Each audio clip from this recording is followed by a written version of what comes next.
Assalamualaikum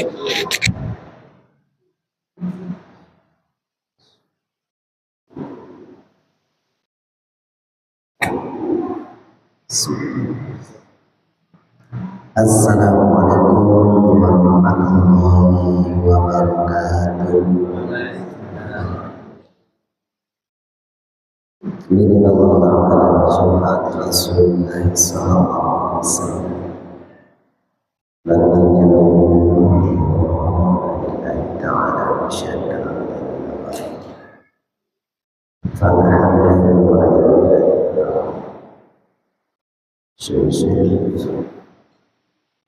Makanya biasa dilakukan dengan syikrina wa'ala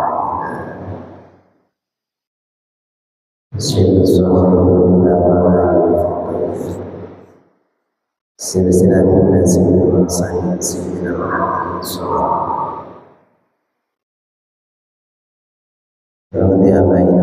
alaihi wasallam. Namina nama Muhammad rahmatullah nafa'ana bihi wa amin. Syirlillahi ta'ala al-Fatihah. A'udzu billahi minasy syaithanir rajim. Bismillahirrahmanirrahim. Alhamdulillahi rabbil alamin. Ar-Rahmanir Rahim. Maliki yaumiddin. Iyyaka na'budu wa iyyaka nasta'in. Ihdinas siratal mustaqim. Siratal ladzina an'amta 'alaihim ghairil maghdubi 'alaihim waladdallin. Amin. Rabbi ighfirli wa liwalidayya wa lil muslimina wal mu'minina amin ya rabbal alamin. Salamullah salamullah ala rasulillah. Salatullah salamullah ala yasin habibillah. Tawassalna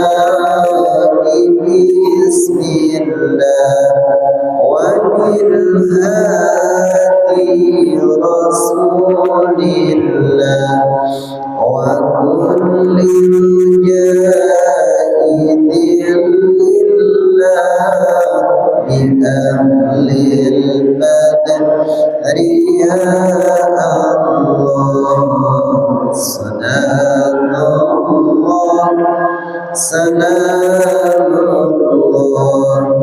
ala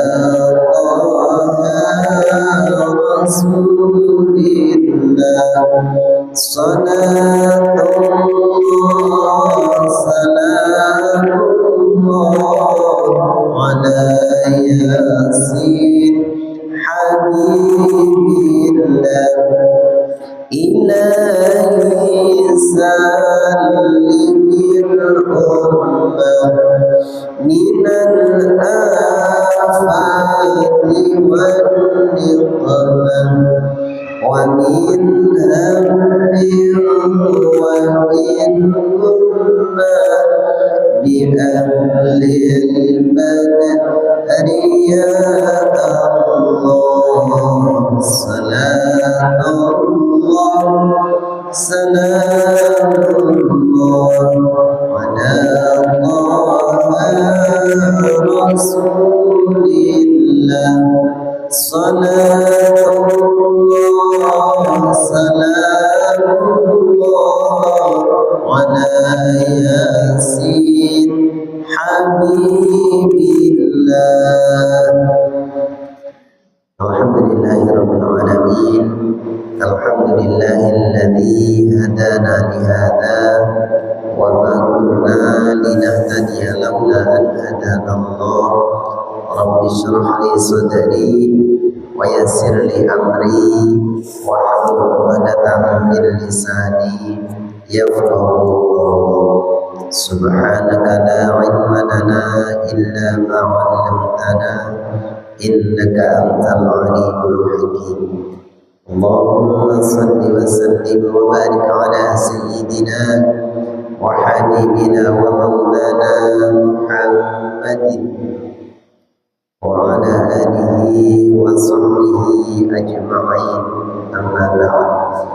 Wa ya ayyuhal hadirun wal hadirat, usikum wa nafsi bitaqwallah faqad fazal muttaqun.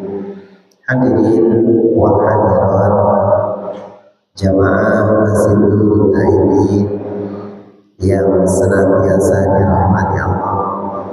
Puji syukur mari kita bersama-sama kita panjatkan kehadirat Allah Subhanahu wa taala, yang mana pada malam hari ini kita masih diperkenankan hadir dengan pertolongan Allah, dengan rahmatnya, dengan taufiknya.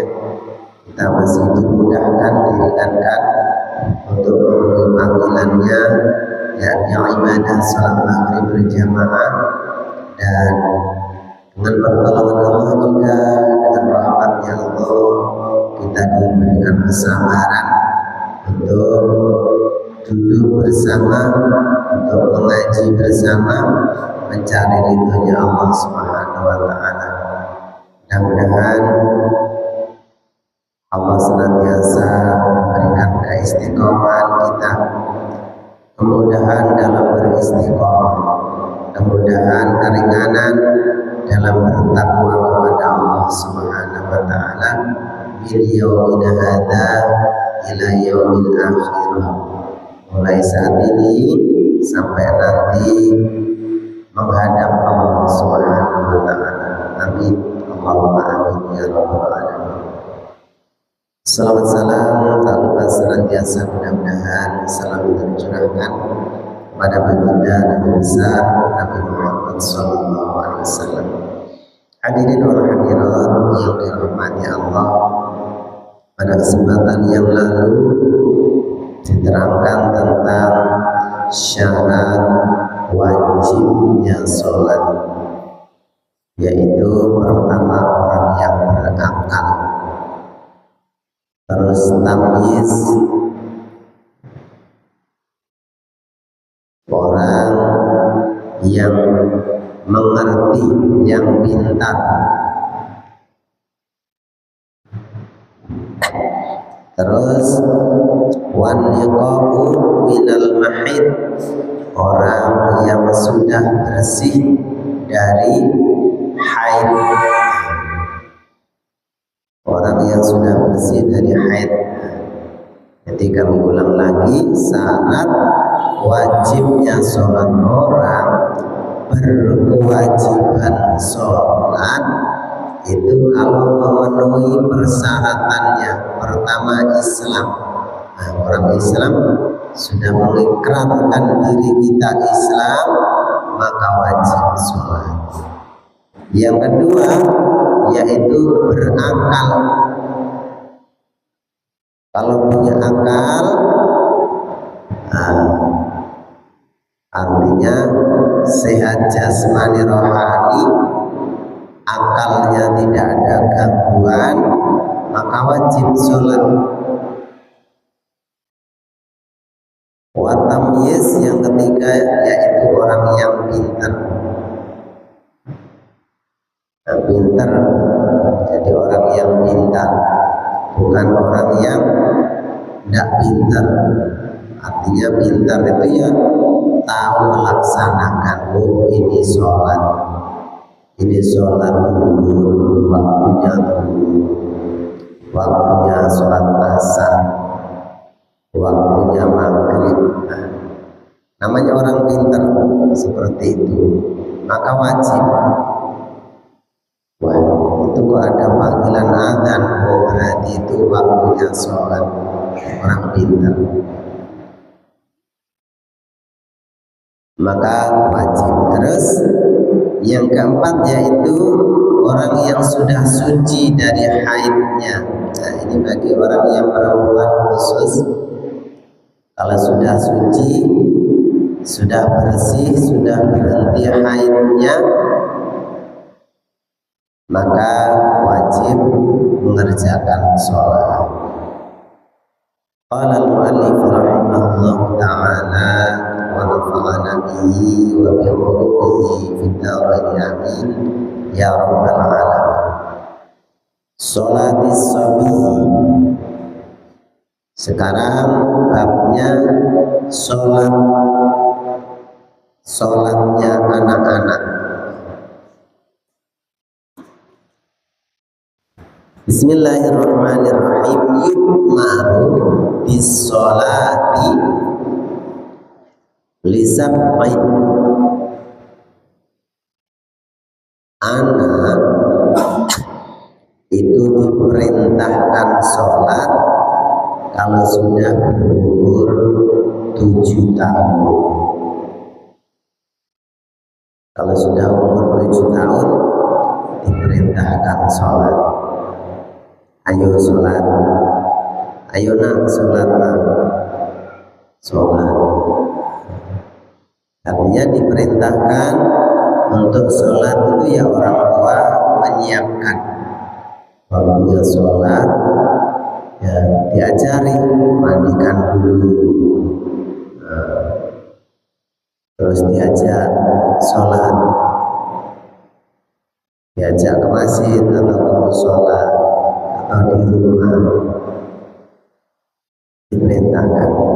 Wa yutrabu ala tarkiha li asyrin, dan dipukul kalau meninggalkan sholat kalau sudah umur 10 tahun. Jadi kalau sudah umur 10 tahun meninggalkan sholat dipukul. Nah ini wajib, ini artinya pelajarannya, pengawasannya lebih keras lagi kalau sudah umur 10 tahun. Supaya apa? Supaya nanti terdidik, tertata nanti sholatnya. Kecil diperintahkan, perintah sampai jadi umur 7 tahun diperintahkan, terus perintahkan sampai umur 10 tahun itu sudah terbiasa. Kalau sudah 10 tahun yang lebih kencang lagi. Kalau tidak sholat maka wajib orang tua untuk memukulnya. Memukul di situ artinya ia menyuruh dengan keras menjalankan sholat. Ya, kalau kita dulu orang tua ya seperti itu. Kalau memang tidak sholat dipukul betulan. Apa yang ketemu sapu ya sapu dipukul. Ketemu kayu ya dipukul kayu. Apa bilang orang tua? Nanti ketimbang malaikat Malik yang memukul maka akan lebih sakit. Malaikat Mungkar Nakir yang memukul lebih sakit lagi. Orang tua supaya anaknya memang menegakkan sholatnya. Liqaulihi sallallahu alaihi wasallam, dalil hadisnya yaitu muru auladakum bis sholati wa hum abna'u sab'i sinin.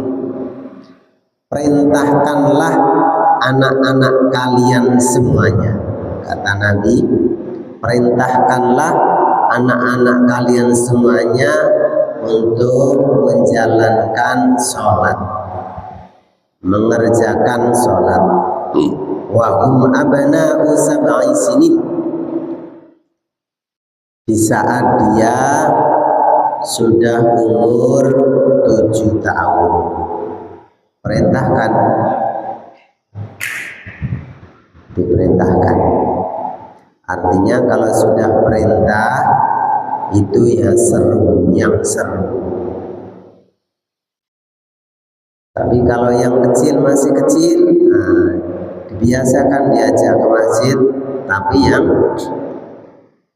diawasi. Mohon maaf ini kadang orang tua menerapkan disuruh mengajak sholat, anaknya dibawa ke masjid kan. Habis itu tinggal di belakang sardah, Dek, kamu di sini ya, bapak tak ke depan. Tidak dijaga anaknya, sehingga lari ke sana sini. Ada orang rukuk, orang sujud, ditabrak, dilangkai, diloncati. Nah, mestinya tidak begitu. Jadi anak didampingi, mestinya didampingi, tidak dibiarkan dilepas, tidak. Karena apa? Supaya melihat orang tuanya sholat, rukuk, sujud, dilihat anaknya, jadi menyontoh. Habis sholat kasih tahu itu caranya orang sholat itu seperti itu. Tuh lihat yang di depan itu bapak-bapak, tidak ada yang jalan-jalan, tidak ada yang tengah-tengah, tidak ada yang bercerita. Tuh lihat. Jadi ditunjukkan seperti itu. Sekali lagi, jadi kalau membawa anaknya didampingi, terus diingatkan, dicontohkan seperti itu. Jangan ditinggalkan di belakang. Apalagi anaknya ke masjid sama bapaknya atau sama ibunya, dibawakan macam-macam mainan. Wadah, mobil-mobilan, ada binatang-binatang, wadah pesawat, udah taruh situ. Wah, main anaknya. Jadi tidak pas, pelajarannya lepas, pelajaran sholatnya lepas. Mau ke masjid dibawain mainan, waduh, udah berantakan jadinya. Jadi itu tadi didampingi, diberikan pengertian, tanamkan pengertian. Tuh caranya orang sholat, lihat itu. Yang di depan kita kan orang sholat, tidak nengok sana, tidak nengok sini, tidak berbicara, tidak lari-lari. Tiap hari ditanamkan itu, terus menerus diulang-ulang. Watribuhum 'alaiha wa hum abna'u asyrin. Al-hadits. Dan pukullah mereka, saat dia meninggalkan sholat dan sudah berumur 10 tahun. Ini yang menyuruh mukul ini baginda Nabi, ini suruh mukul. Tapi mukulnya ya untuk pelajaran, supaya dia anaknya takut.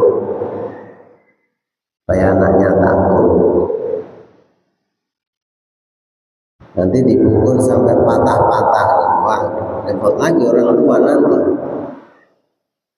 Supaya anaknya takut. Ya, karena apa? Nah, di sini pelajaran yang sangat penting. Kalau orang tua yang keras, artinya keras terarah, menjalur, keras dengan aturan agama, lurus, dimarahi, dipukul, tapi sesuai aturan agama, maka itu anak nanti kalau besar dia akan merasa salah dan merasa terima kasih kepada orang tua. Kalau mulai kecil diarahkan dengan keras seperti itu, bahkan dipukul pun, sering dipukuli, nanti besar ingat tapi mukulnya terarah sesuai aturan agama. Nanti anak itu kalau besar nanti berterima kasih, merasa oh kalau saya dulu orang tua tidak keras, jadi apa saya? Model-model kayak saya ini ya paling yang beloknya ke kiri, kalau tidak orang tua lurus. Akhirnya berterima kasih, alhamdulillah mama bapak telah mendidik dengan keras tapi yang lurus.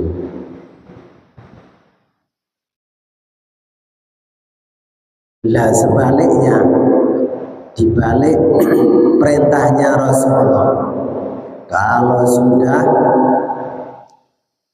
umur 15 ke atas, orang tua pemain kasar mukuli anaknya tidak terarah lagi dengan nafsunya. Ingat, nanti kalau besar, oh itu anak akan dendam sama orang tua. Anak akan dendam sama orang tua. Tapi kalau masih 10 tahun, dikerasi bahkan dipukul, ingat mukulnya atas perintah aturan agama. Maka tidak ada rasa dendam, tidak ada. Tidak ada rasa dendam, yang ada berterima kasih. Walaupun senakal-nakalnya anak, tidak ada rasa dendam. Di saat orang tua menjalurkan anak, diluruskan dengan aturan agama, maka tidak ada. Tapi kalau itu salah menerapkannya, mestinya mukulnya di usia 10 tahun, 15 tahun baru dipukuli, Pak. Udah. Nanti kalau besar, anaknya ini bisa pendendam.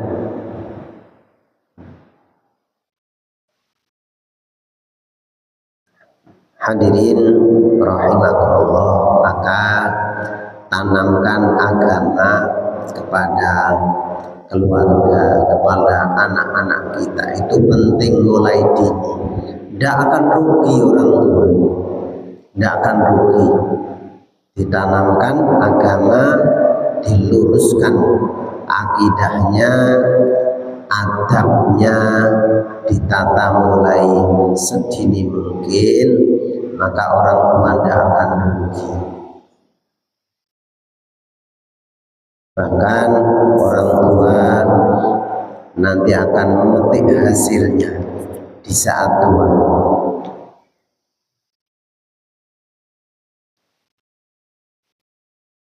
Apalagi zaman-zaman sekarang ini, pergaulannya sudah jauh kemana-mana anak. Jadi susah diajari tata krama, adab susah. Padahal adab itu lebih tinggi daripada ilmu. Artinya diutamakan beradab dulu. Cara mengajarnya juga di rumah, pelajaran di rumah, diajari dengan tata krama yang baik, maka nanti jadi anak yang solih dan solihah. Terutama, terutama dari sumbernya, artinya juga orang tuanya. Ingin punya anak yang baik, yang solih-solihah, tapi orang tuanya tidak mau soleh, tidak mau solihah. Wah, itu anak juga begitu, cuman baik di depan orang tua, baik di belakang orang tua, ya tidak soleh juga, tidak solihah. karena orang tua cerminan dari anak-anak kita. Yang penting sikap perbuatan itu harus kita perhatikan untuk memberi contoh kepada anak-anak kita. Hadirin wal hadirat rahimakumullah. Jadi sekali lagi, umur 7 tahun anak diperintahkan untuk mengerjakan sholat, dan umur 10 tahun kalau meninggalkan, kata baginda Nabi, wajib dipukul. Sekali lagi, mukulnya bagaimana? Mukulnya terarah. Terarah bukan karena nafsu.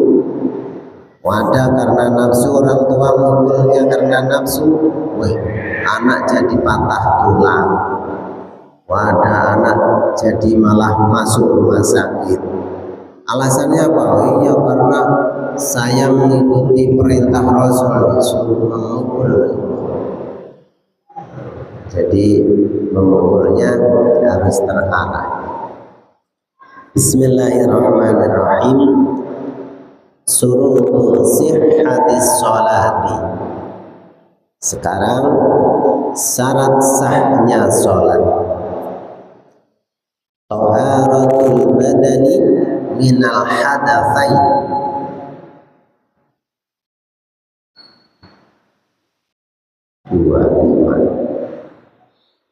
Taharatul badani minal hadatsain wa taharatul badani wa thawbi wal makani wal khabati minal khabati. Syarat sahnya sholat, sholat itu bisa jadi sah kalau syarat-syaratnya terpenuhi, yaitu badannya suci dari 2 hadas, hadas kecil, hadas besar. Mau sholat, saya tadi belum wudu, saya tadi habis kentut tadi, habis buang air kecil, maka wudu dulu.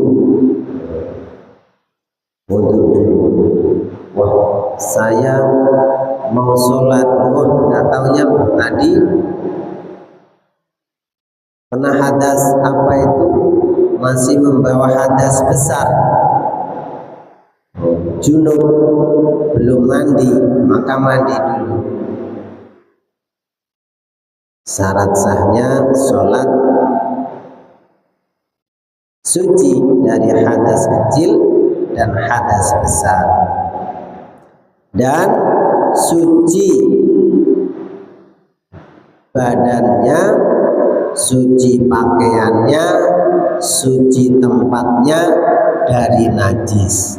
Badannya lihat, wudu sudah, tidak punya hadas besar, tapi badannya kena najis. Badannya kena najis, mau sholat tidak boleh, harus disucikan. Badannya aman, suci, badannya suci, tapi pakaiannya kena najis, maka sholatnya juga tidak sah. Badannya harus suci, pakaiannya harus suci. Badannya suci, pakaiannya suci, tapi tempatnya yang mau dipakai sholat kok ada najisnya, maka sholatnya juga tidak sah. Sholatnya tidak sah. Oh, ini tadi karpetnya habis dikencingi anak ini, maka harus disucikan dulu tempatnya disucikan. Jadi harus suci badannya, suci pakaiannya, dan suci tempatnya, suci dari najis. Liqaulihi sallallahu alaihi wasallam la yaqbalullahu salatan bighairi tahurin. Dalilnya dari hadis baginda Nabi sallallahu alaihi wasallam tentang sholat yang tidak sah, yaitu kata baginda, Allah tidak menerima sholatnya orang yang tidak suci. Allah tidak menerima sholatnya orang yang tidak suci. Tidak suci, yang tidak suci badannya atau bajunya, pakaiannya, atau tempatnya, atau semuanya. Sudah badannya tidak suci, pakaiannya tidak suci, tempatnya tidak suci lagi, semuanya, maka tidak sah sholat. Bismillahirrahmanirrahim. Satrul aurati. Jadi yang kedua, syarat sahnya sholat yaitu menutup aurat. Nah, ini penting, ini menutup aurat. Badannya suci, badannya suci, tempatnya suci, tapi auratnya tidak ditutupi, maka tidak sah. Sholatnya tidak sah. Bismillahirrahmanirrahim. Liqaulihi sallallahu alaihi wasallam, idza shallaita fi saubin wahidin. Nah, ini dalilnya hadis Nabi. Di saat kalian sholat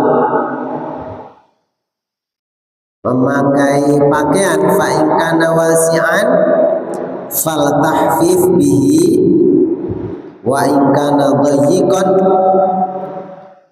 fattazir bihi.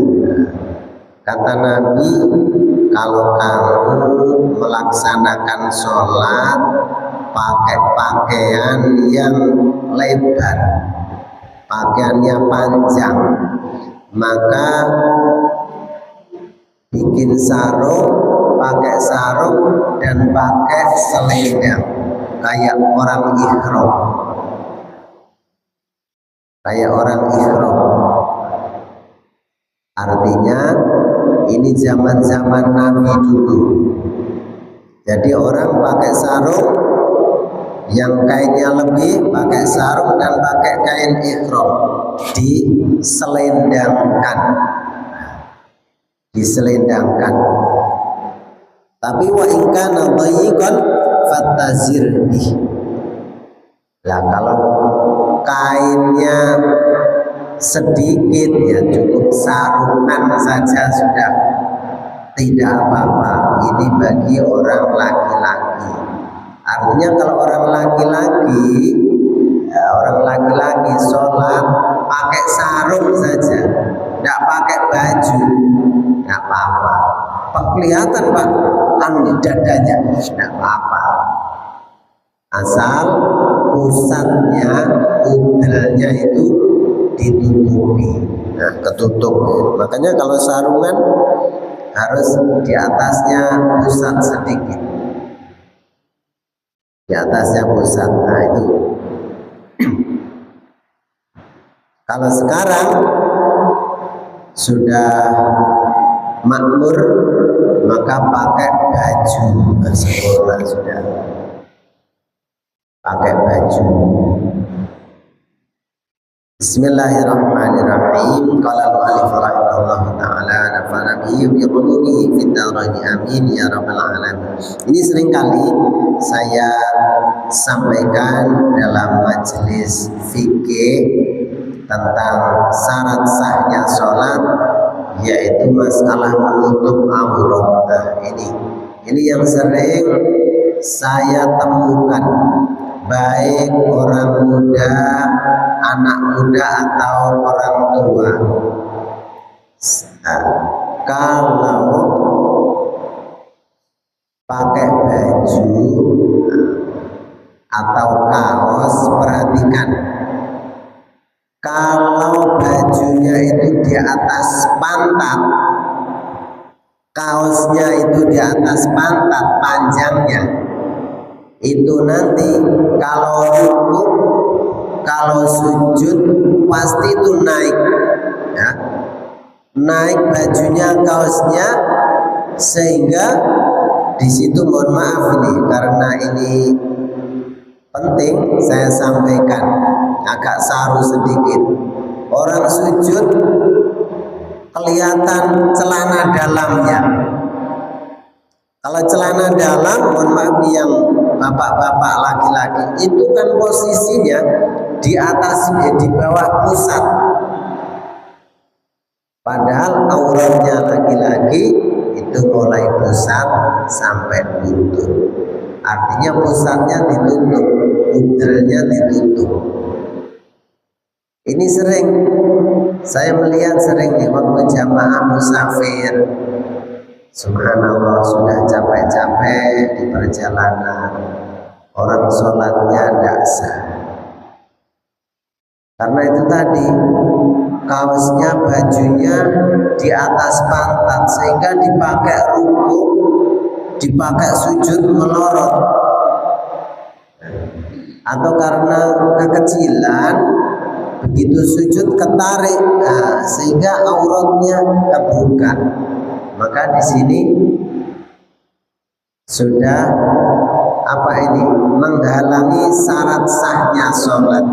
Jadi sholatnya tidak sah karena auratnya terbuka. Maka hadirin wal hadirat, baik yang hadir maupun yang mendengarkan, kalau berpakaian baju itu ukurannya di bawah pantat. Kalau di bawah pantat, insya Allah nanti dipakai sujud masih aman, baju kaos. Tapi kalau sudah di atasnya pantat, nanti ketarik di saat sujud kelihatan auratnya. Sholatnya sia-sia karena tidak sah. Syarat sahnya sholat tertinggal satu, yaitu menutup aurat. Hadirin wal hadirat rahimahullah. Mungkin itu yang bisa kami sampaikan karena sudah menjelang isya. Mudah-mudahan ini jadi ilmu yang bermanfaat untuk kita ingat senantiasa, karena ini syariat agama tentang sholat. Karena as-sholatu imaduddin, sholat adalah tiang agama. Maka kalau tiangnya kita betulkan, maka bangunan akan kokoh. Tapi kalau tiangnya kita abaikan, maka bangunan akan roboh. Nauzubillah min dzalik. Mudah-mudahan Allah berikan ilmu kepahaman tentang agama untuk kita semuanya, menjalankan aturan Allah dan Rasulnya nanti untuk bekal menghadap Allah Subhanahu wa Ta'ala. Mudah-mudahan husnul khatimah. Al-Fatihah.